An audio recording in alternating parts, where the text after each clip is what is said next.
పిల్లలు కాదు చిచ్చర పిడుగులు, పలు రంగాల్లో రాణిస్తున్న చిన్నారులు. పూర్తి వివరాలకు చదవండి రేపటి సాక్షి హైదరాబాద్ ఎడిషన్. ఈ రోజు కూటమి ప్రభుత్వం నిన్న బడ్జెట్ ప్రవేశపెట్టడం జరిగింది. ఈ బడ్జెట్ లో ఒక్కసారి వివరాల్లోకి వెళ్తే చంద్రబాబు నాయుడు ఎప్పటిలాగానే ప్రజల్ని మోసం చేయడానికి సిద్ధపడ్డాడనేది వాస్తవం. ఏదైతే సూపర్ 6 హామీలు ఇచ్చి అధికారంలోకి వచ్చాడో అవన్నీ కూడా ఈరోజు పంగనామాలు పెట్టే కార్యక్రమం చేస్తున్నాడు. ఇది చంద్రబాబు నాయుడు కొత్త ఏం కాదు. గతంలో కూడా 2014లో ఇలానే జరిగింది. 2000 ఆయన అంతకుముందు గెలిచినప్పుడు ఇలానే జరిగింది. సో కాబట్టి చంద్రబాబు నాయుడు నైజం ప్రజలకి ఈరోజు అర్థం కావాలని చెప్పి ఒక్కసారి వివరాలకు వెళ్తే సూపర్ 6 గురించే ఒకసారి మనం మాట్లాడుకుందాం. తల్లికి వందనం, ప్రతి ఇంటికి నీకు 15 నీకు 15 నీకు 15 అని చెప్పి వాళ్ళ మంత్రి గారు చెప్పడం మనం అందరం చూసాం. వీడియో కూడా ఎంత వైరల్ అయిందో మీ అందరికీ తెలుసు. ఒక్కసారి వివరాలకు వెళ్తే ఈ రాష్ట్రంలో దాదాపు 83 లక్షల మంది పిల్లలుంటే, మొత్తం చదువుకుంటున్న పిల్లలు, రేషన్ కార్డు గల వాళ్ళు, వీళ్ళకి గాను అవసరమైంది దాదాపు 12,400 కోట్ల రూపాయలు ఈరోజు తల్లికి వందనానికి అవసరమైతే ఈ బడ్జెట్లో పెట్టింది వీళ్ళు 6,487 కోట్లు మాత్రమే. 6,487 కోట్లు. అది కూడా తల్లికి వందనం అని టైటిల్ పెట్టలా. వాళ్ళకి ఎస్సీల్లో ఎంత, బీసీల్లో ఎంత, వాళ్ళకి కేటాయించిన కేటాయింపులని పెట్టి అవన్నీ కలిపితే ఆయన ఇచ్చింది 6,487 కోట్లు. ఇది ఈనాడు వాళ్ళ పత్రిక ఎల్లో మీడియా ఇచ్చిన ఫిగర్లే నేను చెప్తా ఉన్నాను. 6,487 కోట్లు కేటాయింపులు జరిగినాయని స్వయంగా ఈనాడులో రాశారు.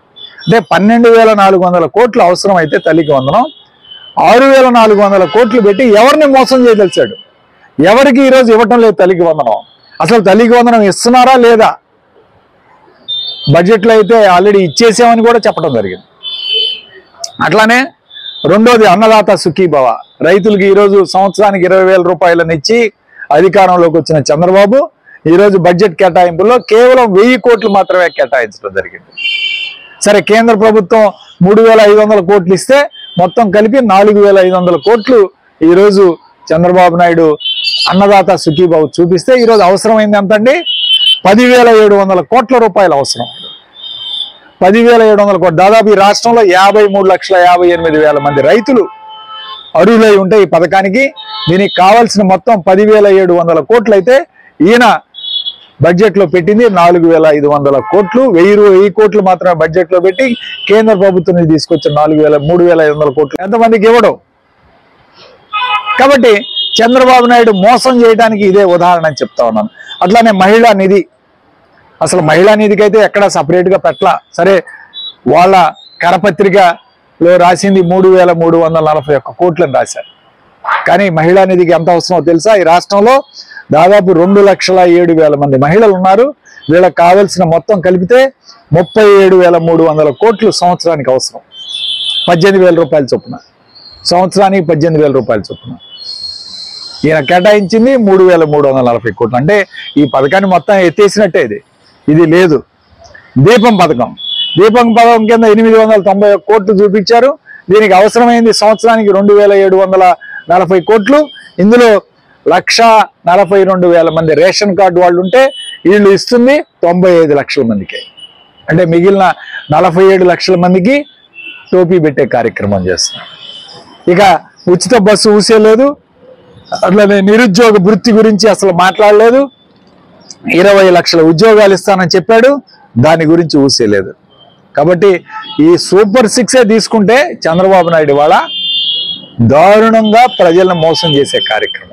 ఈ కూటమి ప్రభుత్వం వాళ్ళు ఇచ్చిన హామీలను ఎక్కడా కూడా నెరవేర్చే దిశగా ఈ బడ్జెట్ ని ప్రవేశపెట్టలేదనేది వాస్తవం. ఈరోజు మళ్ళీ ఒకసారి మోసం చేయటానికి, మళ్ళీ ఒకసారి ఈరోజు 6 నెలల నుంచి ప్రజలు ఎదురు చూస్తూ ఉన్నారు. ఈయన ఎప్పుడు ఇస్తాడా, ఈ డబ్బులు ఎప్పుడు వేస్తాడా, మరి కళ్ళవి పెద్దవి చేసుకొని పాపం బ్యాంకు పాస్ పుస్తకాలు చూసుకుంటూ ప్రజలు గడుపుతూ ఉన్నారు. ప్రజలు మరొకసారి మోసపోయారు. ప్రజలు ఒకసారి అర్థం చేసుకోవాలి. ఇవాళ ఎవరు హామీలు ఇచ్చి డేట్ ప్రకారం పథకాలను అమలు చేశారు, ఎవరు మోసం చేస్తున్నారో ప్రజలకు ఈరోజు బాగా అర్థమైంది అనుకుంటున్నాను. ప్రజలు ఆశపడి భంగపడ్డారు. ఈరోజు ఆశపడ్డారు. సూపర్ 6 ఇస్తారు చంద్రబాబు నాయుడు అని ఓట్లు వేశారు. ఇవాళ వాళ్ళందరూ కూడా భంగపడ్డారనేది ఈరోజు తెలుసుకున్నారు. ఖచ్చితంగా చంద్రబాబు నాయుడు ప్రభుత్వం, కూటమి ప్రభుత్వం ఈ డబ్బులు ఇచ్చే కార్యక్రమే లేదని చెప్పి ఈరోజు తెలుసుకుంటూ ఉన్నారు.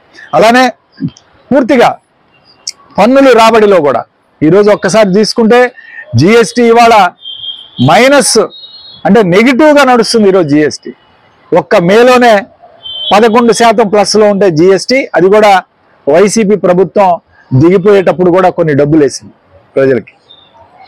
అందువల్ల 11% ఉంటే ఈరోజు తర్వాత చూస్తే మేలో మైనస్ 9.2%, జూన్లో మైనస్ 8.9%, జూలైలో మైనస్ 5.3%, ఆగస్టులో మైనస్ 2%, సెప్టెంబర్లో మైనస్ 4.5%. మొత్తం మైనస్లో ఈరోజు నాడు. ఎందుకు జిఎస్టీ ఈరోజు పడిపోయింది ఈ రాష్ట్రంలో? పన్నులు రాబడి ఎందుకు తగ్గిపోయింది అంటే ఇసుక లేదు, ఇసుక వాడితే సిమెంట్ వాడటం లేదు. ఈరోజు భవన నిర్మాణ కార్మికులందరూ కూడా ఇబ్బంది పడుతున్నారు. ఇవాళ కొనుగోలు శక్తి తగ్గిపోయింది. రియల్ ఎస్టేట్ డమాలు ఎక్కడ ఈ రాష్ట్రంలో అమరావతిలోనే లేదు, ఇవాళ పట్టణాల్లో ఎక్కడా లేదు. ప్రజలకి కొనుగోలు నడుస్తూ ఉంది. ఈరోజు వీళ్ళు వచ్చే 6 నెలలకి దాదాపు 70,000 కోట్లు ట్యాక్స్ కలెక్ట్ చేస్తూ ఉన్నారు. కానీ ఇప్పుడు 6 నెలల్లో చూస్తే కేవలం 35,000 కోట్ల రూపాయలు ఈ రాష్ట్రానికి పన్నుల రూపంలో ఆదాయం వచ్చింది. అంటే దీనికి డబుల్ అవుతుందని ఈరోజు లెక్కలు వేసుకున్నారు. కానీ మైనస్లో నడుస్తూ ఉంది. కాబట్టి ఒకవైపు పన్నులు వచ్చే పరిస్థితి లేదు, మరొక వైపు పథకాలు ఇచ్చే సంక్షేమం ఇచ్చే పరిస్థితి లేదు.